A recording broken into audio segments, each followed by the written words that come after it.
Hello बच्चों, जय हिंद। आप सभी का दिव्यांश एकेडमी चैनल पर स्वागत है। आप लोग कैसे हैं? अच्छे हैं? आशा करते हैं आप लोग अच्छे होंगे। तो हमारा टॉपिक चल रहा है दो चर वाले रैखिक समीकरण युग्म। दो चर वाले रैखिक समीकरण युग्म, ठीक है। इसमें हमने इंट्रोडक्शन पार्ट 1 किया। उसमें हमने बताया था आपको कि यदि आपके पास दो रेखाओं का समीकरण है तो समतल में उनकी क्या स्थितियां हो सकती हैं। पहली स्थिति में हमने दिखाया था आपको कि वो दोनों रेखाएं क्या प्रक्षेद कर सकती हैं। दूसरी स्थिति में हमने बताया था कि वो दोनों क्या समांतर हो सकती हैं। तीसरी स्थिति में हमने बताया कि दोनों रेखाएं क्या हो सकती हैं, समपाती हो सकती हैं, ठीक है। और फिर हमने उसका गणितीय निरूपण भी हमने देखा था कि यदि a1/a2 not equal to b1/b2 है तो समीकरण निकाय जो है उसका क्या एक अद्वितीय हल होगा। दूसरा हमने बताया था a1/a2 equal to b1/b2 not equal to c1/c2, तो समीकरण निकाय का कोई हल नहीं होगा, ठीक है।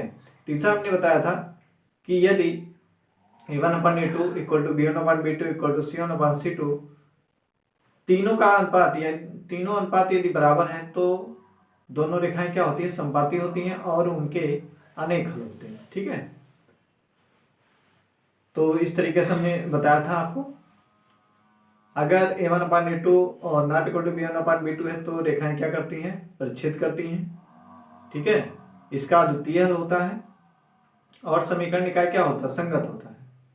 और यदि a1/a2 equal to b1/b2 not equal to c1/c2 है तो समीकरण निकाय का कोई हल नहीं होगा और ये दोनों रेखाएं क्या होती हैं, समांतर होती हैं।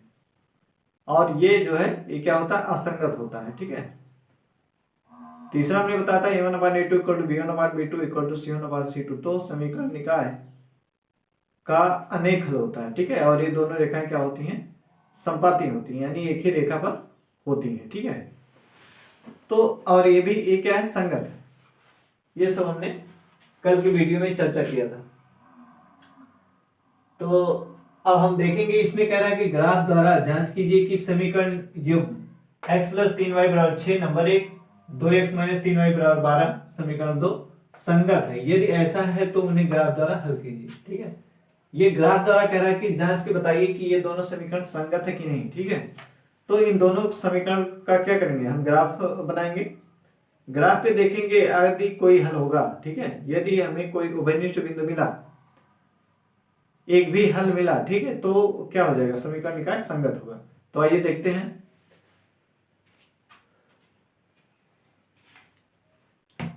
पहला क्वेश्चन है एग्जाम्पल नंबर 1, ठीक है। एग्जाम्पल पहला वाला है।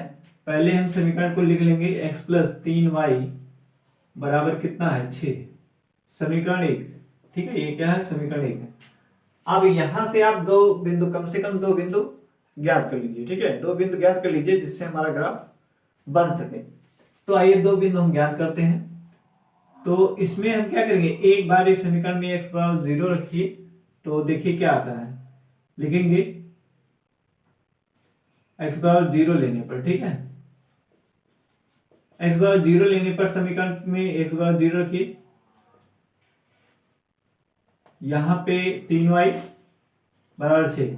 इस बार हमने 0 लिया तो x के स्थान पर क्या 0 रखा गया है। फिर इतना होगा 0 और 3y जोड़ेंगे, क्या 3y आएगा बराबर 6। तो y बराबर कितना आ जाएगा, 6/3, 3 × 1 = 3, 3 × 6, तो y का मान कितना आ जाएगा, तो y का मान कितना आ गया, 2 आ गया। तो यहां से एक बिंदु हमें मिला, ठीक है। ऐसे एक और निकाल लीजिए। x बराबर, अब y = 0 ले लीजिए, ठीक है। अब क्या करेंगे, y = 0 ले लेते हैं। तो y = 0 लेने पर y बराबर, एक बार हमने क्या लिया, x = 0 लिया, इसमें रखा, फिर हम क्या ले रहे हैं, y = 0 ले रहे हैं। तो अब इसमें y = 0 रखेंगे तो x + 3 × 0 = 6, ठीक है। तो ये x धन कितना आ जाएगा, ये 3 × 0 यानी 0 आएगा बराबर 6।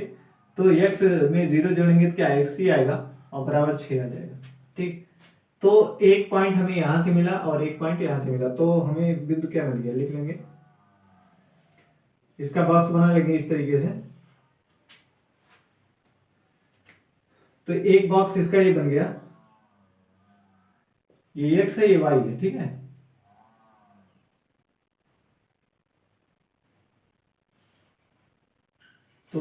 ए वाले एक्स वाला कॉलम है, ठीक है, इसमें एक्स वाला मान रखेंगे और इसमें वाई वाला मान रखेंगे। तो हमने अब सबसे पहले क्या रखा था, एक्स बराबर 0, तो एक्स वाले कॉलम में हमने 0 रखा। वाई का मान कितना आया 2, तो वाई वाले कॉलम में हमने 2 लिखा, ठीक। फिर दूसरी बार हमने वाई बराबर 0 लिया था, तो वाई वाले कॉलम में 0 रखेंगे और एक्स का मान कितना आया था 6 आया था। तो हमें ये दो अभीष्ट बिंदु मिल गए, तो लिख देंगे अतः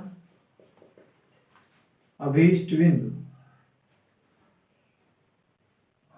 अतः अभीष्ट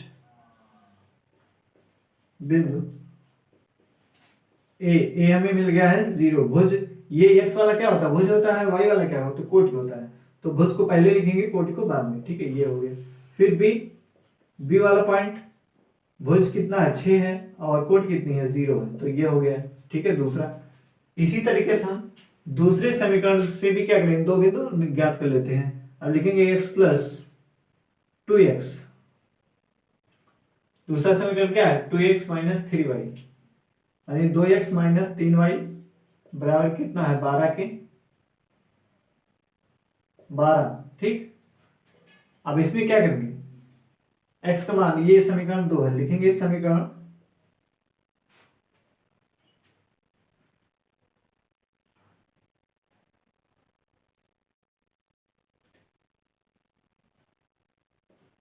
समीकरण 2 में x बराबर 0 रखने पर, x बराबर 0 रखने पर तो रख दीजिए। तो x बराबर 0, x यहाँ पे है 0 रखेंगे, यहाँ माइनस 3y बराबर 12, तो ये तो 0 हो जाएगा, यहाँ माइनस 3y बराबर कितना आएगा 12। अब इसको हल करेंगे, 0 माइनस 3y, 0 माइनस 3y बराबर 12 है, तो इसको हल करते हैं, देखिए कितना आता है 0 माइनस 3y, ठीक है, तो कितना आएगा माइनस 3y आ जाएगा, माइनस 3y बराबर कितना 12, तो माइनस वाई बराबर कितना आ जाएगा 12/3, 3 चौक 12, तो y का मान कितना आ गया माइनस वाई बराबर 4, तो ये माइनस वाई बराबर 4 आया है। अब माइनस 1 से क्या करेंगे, दोनों पक्ष में गुणा करेंगे, तो ये माइनस 1 से गुणा करेंगे तो ये प्लस बन जाएगा, और यहाँ माइनस 1 से गुणा करेंगे तो ये माइनस 4 बन जाएगा।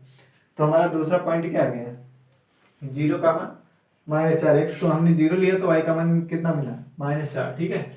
ऐसे समीकरण 2 में y बराबर 0 रखने पर, y बराबर 0 रखने पर, ठीक है, तो रखिए 0 y के स्थान पे, समीकरण 2 यही है। अब y के स्थान पे 0 रखना है, तो 2x माइनस 3 गुणे y, तो y के स्थान पे क्या रखना है 0 बराबर है 12 लिख लीजिए। तो ये कितना है 2x माइनस, ये तो 0 आ गया और ये 12, तो 2x में से 0 घटाएंगे कितना आएगा 2x आएगा, कितना आएगा 2x बराबर 12, ठीक है। तो x बराबर कितना आ जाएगा 12/2, तो 2 कम 2, 2 छक 12, यानी x बराबर कितना आ जाएगा 6 आ जाएगा, x का मान कितना आएगा 6। तो यहां से हमें क्या पॉइंट मिला, दो बिंदु यहां से हमें मिल गया x और y, ठीक है, ये x वाला कॉलम है, ये y वाला है। तो x का मान हमने क्या रखा था समीकरण 2 में, x बराबर 0 रखा था, तो y का मान क्या मिला था -4, तो x हमने 0 रखा था, तो x वाले में 0 रखेंगे, y का मान कितना है -4, तो यहाँ पे -4 रखेंगे। अब फिर हमने y बराबर 0 रखा, तो y वाला कॉलम ये है, यहाँ पे 0 लिखेंगे, x का मान कितना 6 आया, तो यहाँ पे क्या लिखेंगे 6, ठीक है। तो इस तरीके से हमें ये अतः लिख देंगे, अतः अभीष्ट बिंदु, अतः अभीष्ट बिंदु हमें क्या मिला, P मिल गया 0, -4, भुज को पहले लिखेंगे, कोटि को बाद में। फिर Q मिला है हमें, भुज 6 है और कोटि कितनी है 0। अब इसको हमें ग्राफ पे दिखाना, तो आइए ग्राफ पे दिखाते हैं इसको।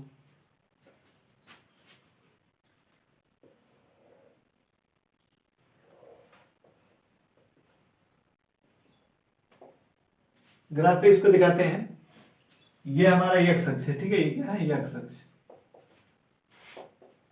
और ये वाला है y अक्ष।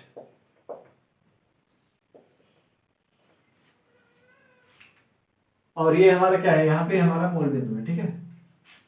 तो इस पे पॉइंट को लिख लीजिए,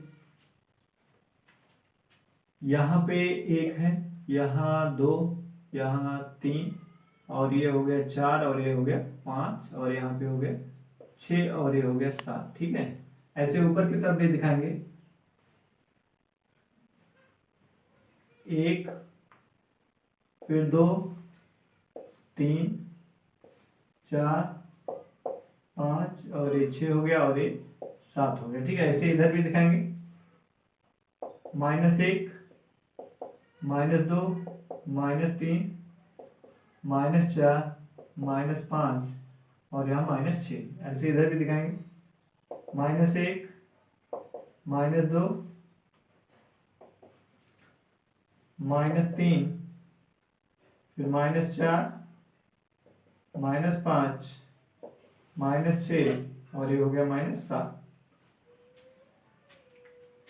तो यहाँ पे देखते हैं जितना हाईएस्ट संख्या हमारी रहती है 6, इसमें सबसे बड़ा मान क्या है 6 है, इसीलिए हमने 7 तक संख्याओं को लिखा है। ठीक है, इधर जानते हैं ये x अक्ष का क्या है धनात्मक, ये x अक्ष ये धनात्मक x अक्ष है और इधर ऋणात्मक x अक्ष है, इधर धनात्मक y अक्ष है, इधर ऋणात्मक y अक्ष है।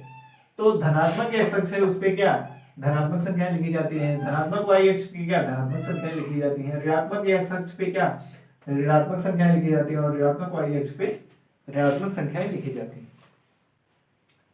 तो पहला बिंदु हमारा क्या है, पहला बिंदु हमें है ए 0,2 क्या दिया है 0,2। तो देखिए ये कहाँ पे आएगा इस 0,2 यानी भुज क्या है 0 है, कोट कितनी है 2, तो भुज कहाँ पे 0 होता है y अक्ष पे, y अक्ष पे भुज क्या होता है 0 होता है, कोटि का मान कितना दिया 2, तो 2 वाला पॉइंट कहाँ पे ये है ना, तो यही वाला हमारा पॉइंट क्या हो गया ये हो गया ये 0,2 है, ये मिल गया। ठीक, दूसरा पॉइंट हमारा b 6,0 b 6 का भुज कितना है 6 और कोट कितनी 0, तो कोट किस अक्ष पे 0 होता है और x अक्ष पे, तो x अक्ष पे भुज 6 है, तो देखिए धनात्मक x अक्ष जो उसी पे हमने भुज देखेंगे, ये भुज हमारा 6 है, ये हमारा b वाला पॉइंट हो गया कितना 6,0 हो गया। ठीक, ऐसे अब p वाला बिंदु कितना 0,-4 0,-4। अब यहाँ पे भुज 0 है और कोट कितनी -4 है, तो कोट ही ऋणात्मक है ना,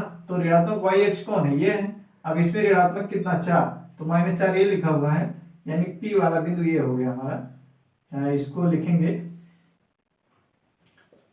p 0, क्या है -4 है। ठीक है, ये अब q कितना है 6,0, तो q भुज कितना 6 है, कोट कितनी है 0, तो ये वाला पॉइंट कहाँ पे यहीं जहाँ p है वहीं पे क्या q भी आएगा हमारा 6,0। ठीक है, ये अब इन दोनों को मिला दीजिए, इन पॉइंटों को क्या करिए मिला दीजिए। ठीक है, तो a और b को मिलाएंगे इस तरीके से, ये बन गया। ठीक है, ये इधर, और फिर p और q वाला पॉइंट भी यही है, तो p को q से मिलाइए इस तरीके से, ऐसे मिला देंगे। ठीक है, इधर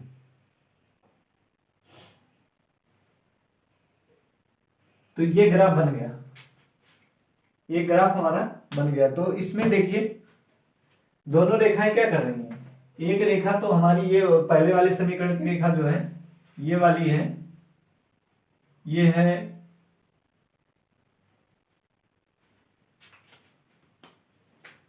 ये वाली रेखा है x + 3y = 6 और ये वाली रेखा है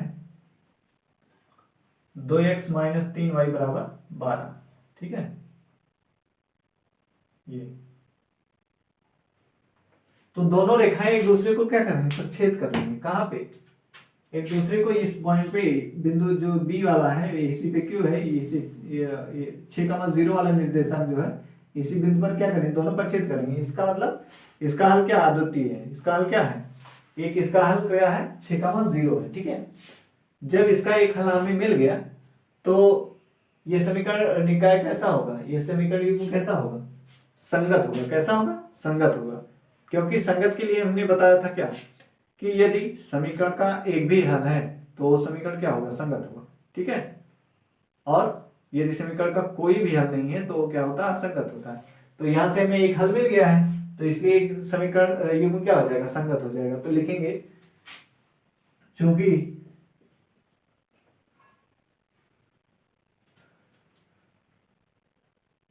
चूंकि 6,0 दिए गए समीकरण युग्म का एक हल है,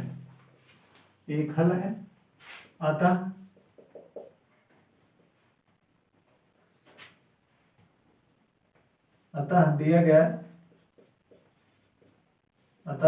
समीकरण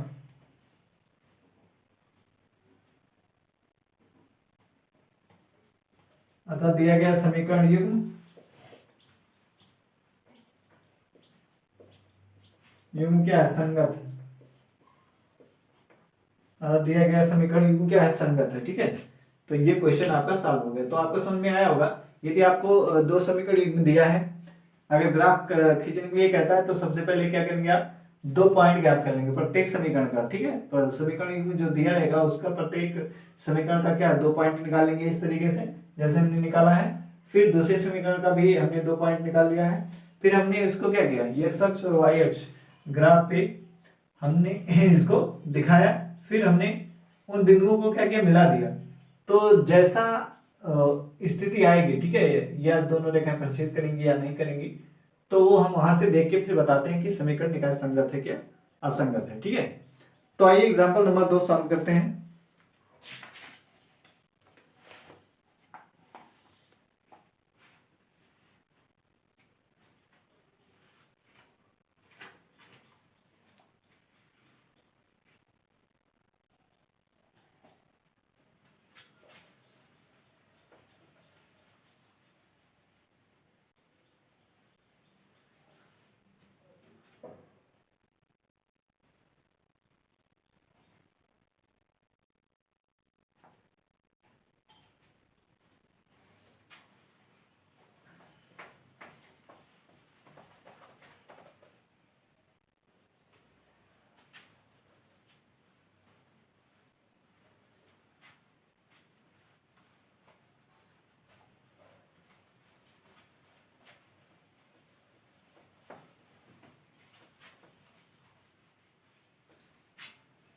तो एग्जाम्पल 2 में कह रहा है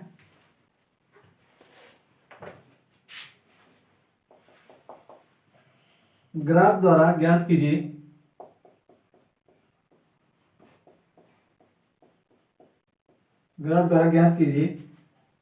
कि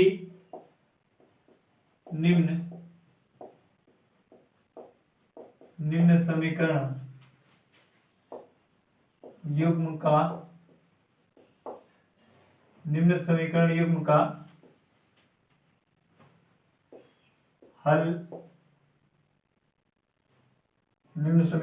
का हल नहीं है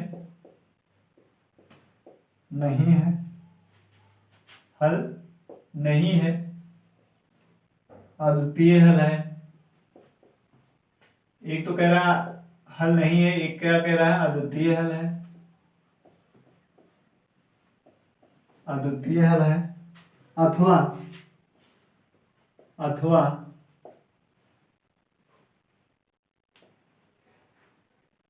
अथवा अपरिमित हल है। अथवा अपरिमित रूप से अनेक हल है। अपरिमित रूप से अनेक हल है। ठीक है, अब समीकरण दिया हुआ है, 5x - 8y बराबर 1 प्लस 1 बराबर 0। ये समीकरण पहला दिया हुआ है। ठीक है, फिर 3x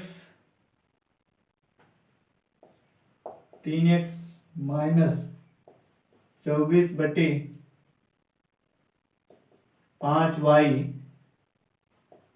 प्लस 3/5 बराबर 0। ये समीकरण 2 दिया है। ठीक है, 5x - 8y प्लस 1 बराबर 0, 3x - 24/5y प्लस 3/5 बराबर 0। ये 2 समीकरण दी हुई है। ठीक है, अब इसको हमें ग्राफ द्वारा कह रहा है कि ज्ञात कीजिए कि निम्न समीकरण युग्म का हल नहीं है। दूसरा कह रहा है अद्वितीय हल है अथवा अपरिमित रूप से अनेक हल है। ठीक है, तो इसको आप ग्राफ के माध्यम से आपको बताना कि इस समीकरण युग्म का हल है कि नहीं है, अद्वितीय हल है या अपरिमित रूप से अनेक हल है। तीनों स्थितियां दी है। ठीक है, तो आइए इसको हम ग्राफ के माध्यम से बताते हैं।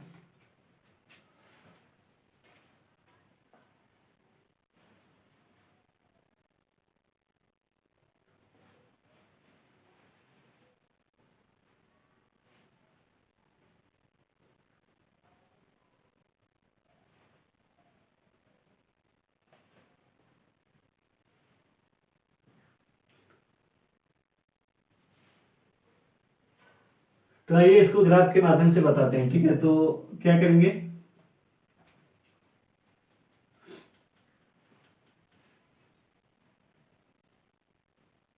समीकरण एक जो दिया है उसको पहले तो हम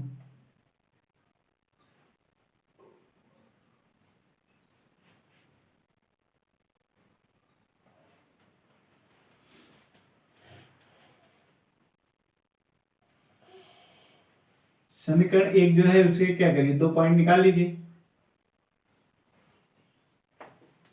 5x माइनस 8y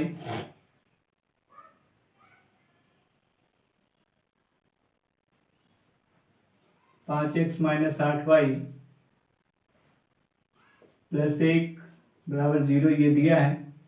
इसको हम क्या करेंगे, ये पहला समीकरण है, इसको हम पक्षांतर करके लिखेंगे। ठीक है, 5x माइनस 8y प्लस 1 है इधर, इसको पक्षांतर करने के इधर, ये हो गया समीकरण नंबर 1। ठीक है, अब लिखेंगे समीकरण एक में x बराबर 0 रखने पर, तो रखिए 5 गुणे 0 माइनस 8y बराबर कितना, -1। ठीक है, ये तो 0 हो जाएगा, यहां -8y बराबर कितना, -1।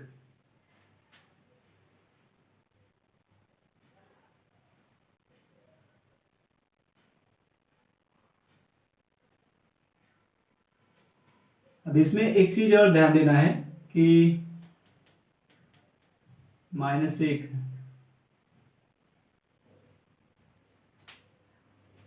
यहाँ पे ऐसा कुछ मान रखिए। ठीक है, कि बटे में हमारा ना आए। ठीक है, बटे से बचने के लिए हमें क्या करना पड़ेगा, कुछ और मान सोच के रखना पड़ेगा। बटे से बचने के लिए हमें क्या कुछ और मान रखना पड़ेगा। जैसे हमने क्या ले लें, यहाँ पे x बराबर 3 ले लेते हैं। ठीक है, x बराबर कितना ले लेते हैं, 3, तो 3 रखिए। x बराबर 3 रखने पर, तो 3 रखेंगे तो कितना हो जाएगा, 15 हो जाएगा, और -8y बराबर -1। ठीक है, तो -8y बराबर कितना, -1, और इसको इधर ले जाएंगे -15, तो कितना हो जाएगा, -8y बराबर आ जाएगा -16 आ जाएगा। ठीक है, तो अब दोनों तरफ माइनस है, -1 से गुणा कर देंगे तो क्या, दोनों तरफ प्लस हो जाएगा, यानी ये हो गया 16। -1 से इधर भी, -1 से इधर भी, दोनों तरफ गुणा करेंगे दोनों क्या आ जाएगा, प्लस। तो y बराबर कितना आ जाएगा, 16/8। तो ये काटेंगे 8 दूना 8 एकम 8, 8 दूनी 16, तो y का मान कितना आ गया, 2 हो गया। ठीक है, इसी तरीके से अगला मान हमें भी अगला भी रखना है। कैसे रखें,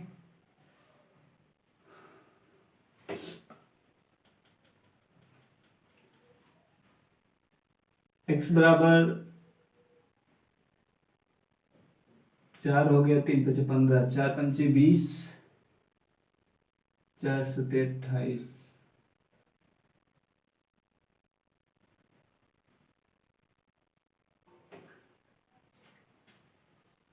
अगर 4 5 20 21 होगा उधर, 4 6 24,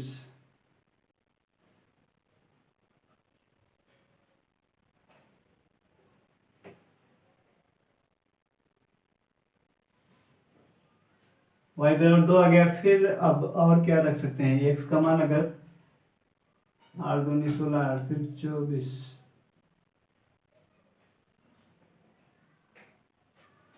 x का y का मान 2 रख लीजिए। ठीक है, y का मान 2 रखेंगे तो इससे क्या, 2 8 16 हो जाएगा, और उधर जाएगा प्लस हो जाएगा। ठीक है, तो x का मान 2 रख लीजिए। लिखेंगे समीकरण एक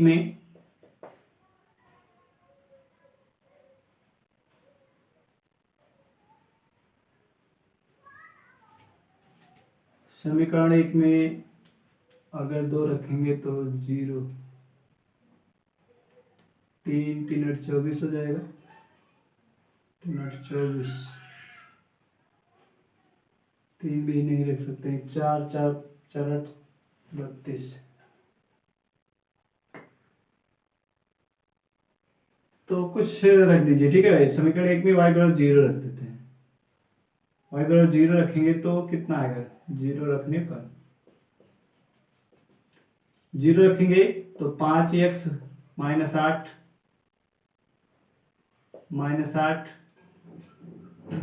गुणे 0 बराबर -1, तो 5x बराबर कितना आ जाएगा, ये तो 0 हो जाएगा, इधर -1, तो x बराबर कितना आ जाएगा, -1 बटे,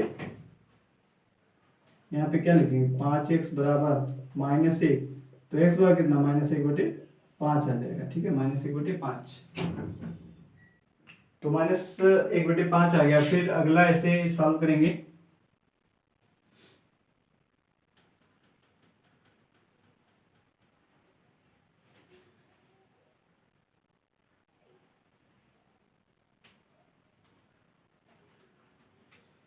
तो हमें 2 पॉइंट यहां से मिल गया, ऐसे बॉक्स बना लेंगे, ठीक है।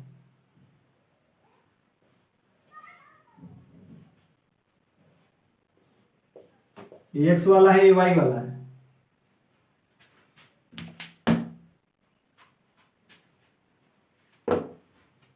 x वाले में लिखेंगे x का मान कितना 3 रख रहे हैं, तो y का मान कितना 2 आया है। y का मान 0 रख रहे हैं, तो x का मान कितना -1 बटे 5 आया है, ठीक है। अतः अभीष्ट बिंदु, अभीष्ट बिंदु हमें क्या मिला, एक तो मिल गया a, भुज को पहले लिखेंगे 3, 2 और कोटि को b, -1 बटे 5, 0, ये हो गया, ठीक है। अब ऐसे दूसरा लिखेंगे। दूसरा समीकरण हमारा है 3x -24 बटे 5y बराबर प्लस 3 बटे 5 बराबर 0 है, ठीक है। अब इसको क्या करिए, लासा ले लीजिए, 5 5 लासा हो जाएगा, तो ये कितना 15x हो जाएगा, -24y प्लस 3 और बटे में 5 बराबर 0 है, ठीक है। तो इससे 5 से इधर गुणा करेंगे तो ये क्या बन जाएगा, 0 बन जाएगा, यानी ये आ जाएगा 15x -24y प्लस 3। अब ये 5 बड़े 0 जब होगा तो ये क्या हो जाएगा, 0 हो जाएगा, ठीक है। 5 से उधर गुणा करेंगे क्या हो जाएगा, 0।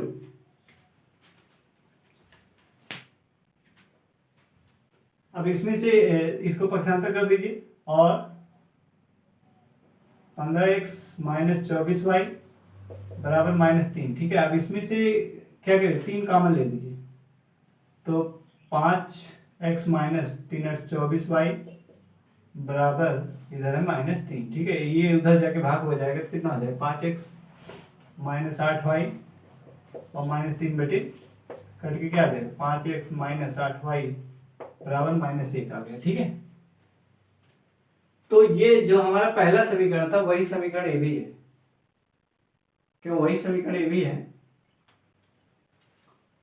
तो दोनों समीकरण एक है, इसलिए दोनों का पॉइंट भी क्या है कि सेम आएगा। तो चलिए करते हैं इसको भी।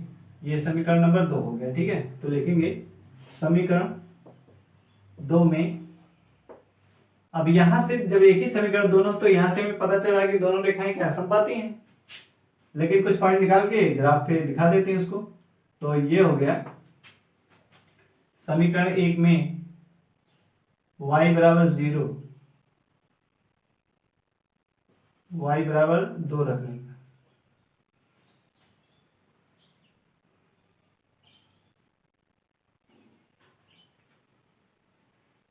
y बराबर 2 रखिए तो कितना आएगा,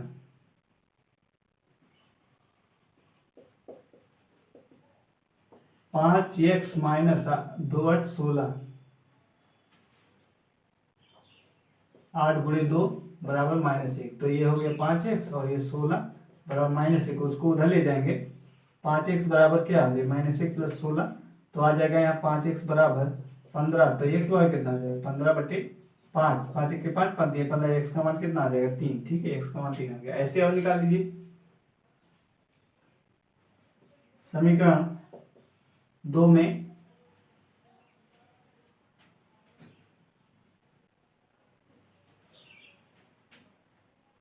समीकरण 2 में x बराबर 0 रखने पर, x बराबर 0 रखेंगे तो कितना आएगा?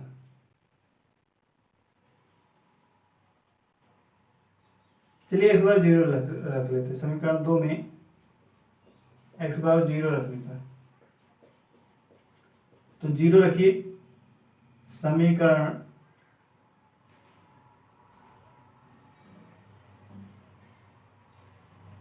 5 गुणे 0 -8 भाई बराबर कितना? -1। यही तो समीकरण 2 है, -1। ठीक है, अब ये तो 0 हो जाएगा, ये -8 भाई, और इधर बराबर -1, तो -8 वाई बराबर कितना हो जाएगा? -1 हो जाएगा। तो 8 वाई बराबर कितना हो जाएगा? दोनों तरफ क्या -1 से गुणा कर देंगे दोनों तरफ, तो ये क्या हो जाएगा? प्लस हो जाएगा दोनों। वाई बराबर क्या हो जाएगा? 1/8 हो जाएगा, वाई बराबर 8। तो अब इष्ट बिंदु हमें क्या क्या मिला है? इसको बॉक्स बना लीजिए।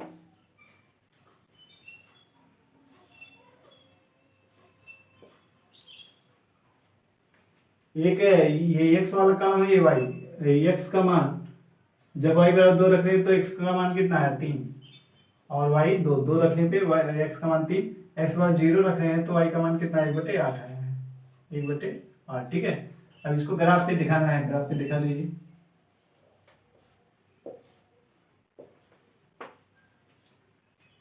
ये हमारा एक्स अक्ष है और ये वाई अक्ष है, और ये मूल बिंदु है। ठीक है, अब इस पे संख्याएं लिख दीजिए।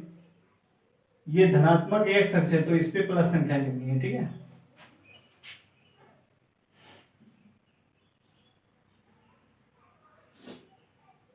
तो ये हो गया हमारा 1, 2, और ये हो गया 3। ठीक है, और ये हो गया 4। इधर 1 -1, इधर क्या रहेगा? माइनस में, -1, -2, और इधर -3, ऐसे इधर, और ये हो गया -4। ऊपर प्लस में 1, 2, 3, और ये हो गया 4, ऐसे इधर -1, -2, -3, और ये -4 हो गया। ठीक है, तो पहला पॉइंट है ये तो एक पी और क्यू वाला है, यहाँ पे लिख लीजिए पी और क्यू का। ठीक है, आता है अभीष्ट बिंदु, अभीष्ट बिंदु पी वाला हमें मिला कितना? 3,2, और क्यू वाला मिला है 0,1/8, ये मिला है। ठीक है, तो पहले तो ए बिंदु कितना? 3,2 है, ए वाला देखिए, भुज 3 है, कोटि 2 है। भुज 3 धनात्मक एक्स अक्ष पे 3 भुज, और कोटि कितनी है? 2, तो ये हो गया। ठीक, नहीं ये नहीं होगा, भुज 3 है तो ये मिला। ठीक है, यहां से लंबवत रेखा खींचेंगे, और कोटि कितनी है? 2 है। तो किस, पहले तो हमें ये ध्यान देना कि किस चतुर्थांश में पड़ेगा। अब दोनों प्लस है ना, दोनों प्लस है तो पहले चतुर्थांश में पड़ेगा। क्यों? पहले चतुर्थांश में जो निर्देशांक होता है वो क्या होता है? दोनों प्लस में होता है, भुज भी और कोट भी। तो 3 और 2 को कहाँ पे? प्रथम चतुर्थांश में पड़ेगा। ये इस तरीके से हम इसको ऐसे डाट आगे बढ़ाएंगे। ठीक है, ये फिर कोटि 2 है, 2 से लंबवत रेखा एक अक्ष के समांतर खींचेंगे ऐसे, तो ये वाला पॉइंट हमें मिल गया। कौन सा? 3,2 वाला मिल गया। ठीक है, ए पॉइंट। फिर अब भी -1, -1/5, -1/5 भुज क्या है? -1/5 है, और कोटि कितनी है? 0। तो कोटि कहाँ पे 0 होती है? एक्स अक्ष पे। तो -1/5 कह रहा है, -1/5 का मतलब ये यहाँ पे आएगा। ठीक है, यहाँ कहीं आएगा ये, तो यहाँ पे हम लिख देते हैं, ये बी पॉइंट हमारा है -1/5, 0 वाला ये पॉइंट। ठीक है, बी वाला, ये बी पॉइंट हमारा कितना है? -1/5, 0, ये वाला बी पॉइंट। ठीक, फिर पी 3,2, पी वाला कहाँ पे? यहीं पे आएगा पी, यहीं पे क्या? पी भी आएगा 3,2, ये। ठीक, और 0,1/8, 0,1/8 यानी कोड क्या है, 0 है और y पे कितना है, 1/8 है, ठीक है। तो 1/8 यानी बहुत छोटा यहाँ कहीं होगा, ठीक है। 1/8, 1/8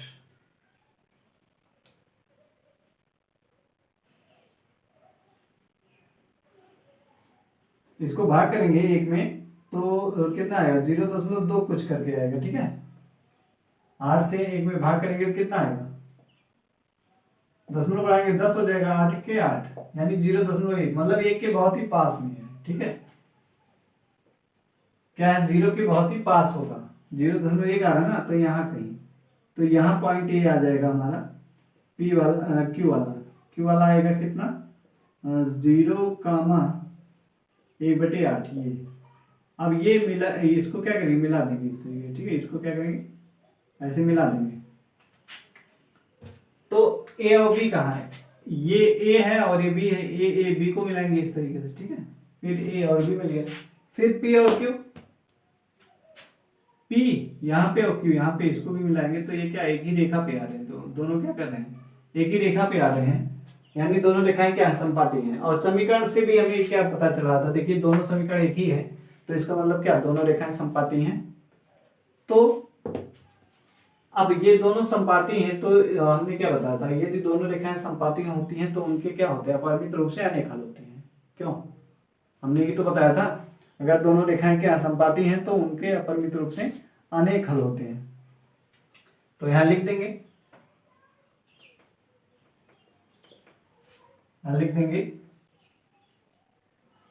चूंकि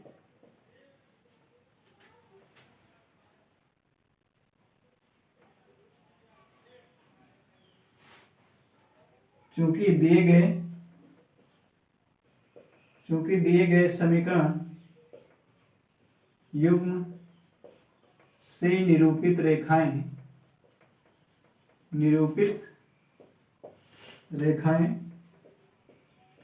संपाती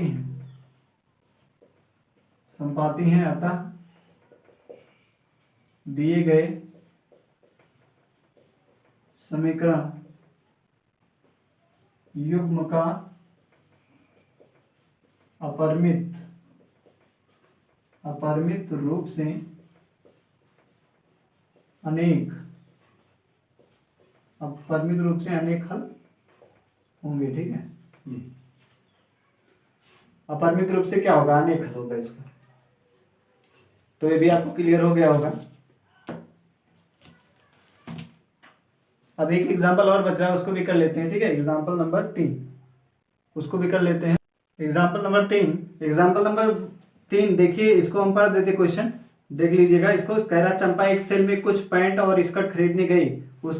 जब उसकी सहेलियों ने पूछा कि प्रत्येक के कितने नग खरीदे, तो उसने उत्तर दिया, स्कर्ट की संख्या खरीदी गई पैंटों की संख्या की 2 गुनी से 2 कम है। स्कर्ट की संख्या खरीदी गई पैंटों की संख्या की 2 गुनी से क्या 2 कम है। स्कर्ट की संख्या खरीदी गई पैंटों की संख्या की 4 गुनी से भी 4 कम है। सहेलियों की यह जानने के लिए सहायता कीजिए कि चंपा ने कितनी पैंट और स्कर्ट खरीदी है, ठीक है। तो हम माना पैंटों की संख्या कितनी है, x, माना पैंटों की संख्या x है, ठीक है। माना पैंटों की संख्या क्या है, x है। और तथा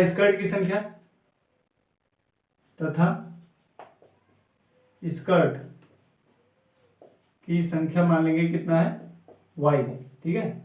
हमने मान लिया प्रश्नानुसार। प्रश्न में क्या कह रहा है,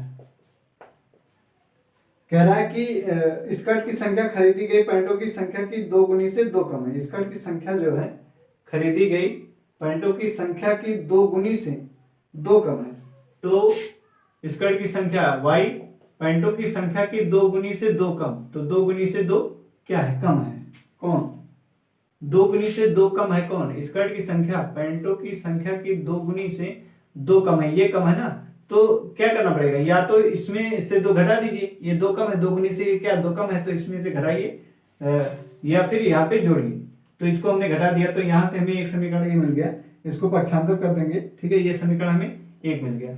ऐसे तथा दूसरा कह रहा था कि स्कर्ट की संख्या खरीदी गई पैंटों की संख्या की 4 गुनी से, तो स्कर्ट की संख्या खरीदी गई पैंटों की संख्या की 4 गुनी से भी 4 कम है। 4 कम है तो क्या करेंगे, या तो इधर 4 जोड़िए या तो इधर 4 घटा दीजिए, तो ये हो गया हमारा 2, ठीक है, ये हो गया हमारा समीकरण नंबर 2। अब इससे क्या करिए, 2 बिंदु निकाल लीजिए, 2 बिंदु यहां से ज्ञात कर लीजिए। तो समीकरण यहां से हम समीकरण 1 में x बराबर 0 रखने पर, ठीक है, यहाँ x बराबर 0 रखेंगे तो क्या मिल जाएगा हमें, y बराबर 2 गुणे 0 माइनस 2, तो ये तो 0 हो गया, माइनस 2, तो y का मान कितना आ गया, माइनस 2 आ गया। फिर लिखेंगे समीकरण 1 में x का मान, अब y बराबर 0 रख दीजिए, ठीक है, समीकरण 1 में क्या करिए, x का मान कुछ और रख दीजिए, x का मान 2 रखने पर, समीकरण 1 में x बराबर 2 रखने पर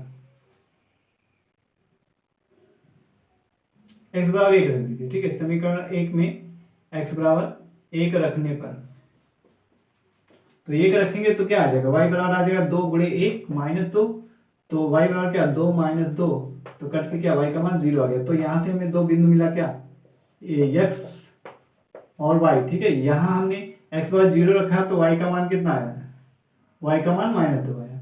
फिर हमने x बराबर 1 रखा तो y का मान कितना आया, 0, ठीक है। अतः अभीष्ट बिंदु हमें क्या मिल गया था, अभीष्ट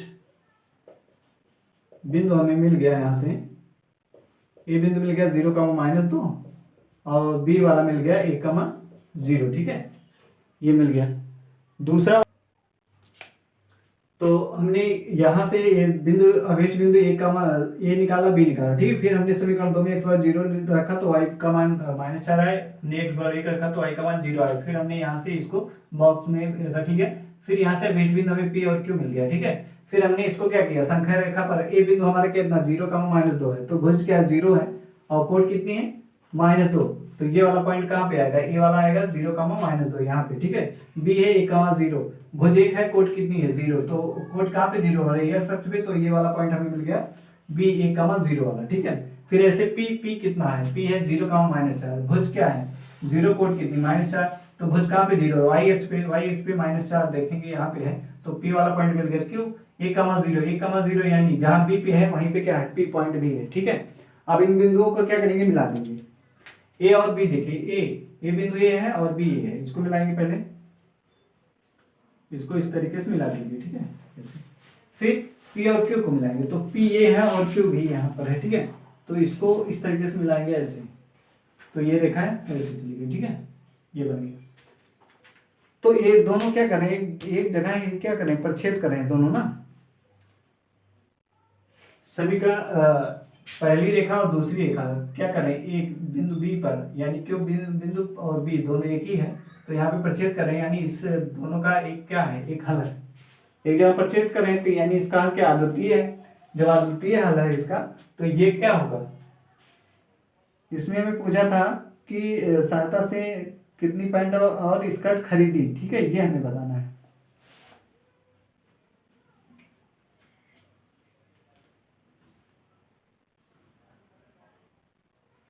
तो यहां से भी क्या पता चला, ये दोनों एक प्रच्छेद अतः लिखेंगे, अतः 0, 1,0 दिए गए समीकरण युग्म के हल है, ठीक है। अतः यहाँ पे x बराबर क्या है, x बराबर 1 है, y बराबर कितना है 0, अतः लिखेंगे, अतः खरीदी गई पैंटों की संख्या कितनी है 1, और स्कर्ट की संख्या ये कितनी होगी 0, क्यों, ये इसका मान 1 आया, तो खरीदी गई पैंटों की संख्या कितनी है, x का मान 1 आया तो एक पैंट खरीदा गया, और स्कर्ट की संख्या ये क्या 0 है, इसका मतलब स्कर्ट की संख्या क्या, एक भी स्कर्ट खरीदा नहीं गया, ठीक है। तो इस तरीके से इंट्रोडक्शन वीडियो कंप्लीट होता है।